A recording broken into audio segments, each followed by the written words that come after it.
ప్రజల సమస్యలు ఏమున్నాయని కనుక్కోవడానికి ఈరోజు first ward, second ward, 22nd ward 3 వార్డులలో తిరగడం జరుగుతుంది.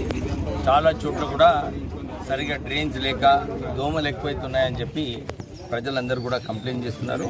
మున్సిపల్ కమిషనర్ గారు చెప్పారు, సార్ లాస్ట్ సండే మేము ఆల్రెడీ ఫాగింగ్ చేసినాము, మళ్ళీ ఒకసారి చెప్పిస్తాము. ఎక్కడైతే డ్రైన్స్ లేదో ప్రత్యేకంగా డ్రైన్స్ కట్టినప్పుడే ఈ దోమల సమస్య దూరం అవుతుంది. నేను వారికి చెప్పాను, వార్డ్ నెంబర్ 1లో కూడా ఫస్ట్ డ్రైన్స్ కట్టండి, తర్వాత రోడ్ల కట్టే కార్యక్రమం పెట్టుకుందామని చెప్పి వారికి అక్కడ ఫస్ట్ వార్డులో చెప్పడం జరిగింది. ప్రత్యేకంగా వారికి ఒక సులభ్ టాయిలెట్స్ కూడా కావాలని అన్నారు.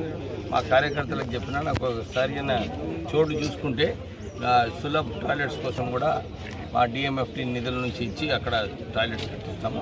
ఇక్కడ మన ఈ 2nd వార్డులో కూడా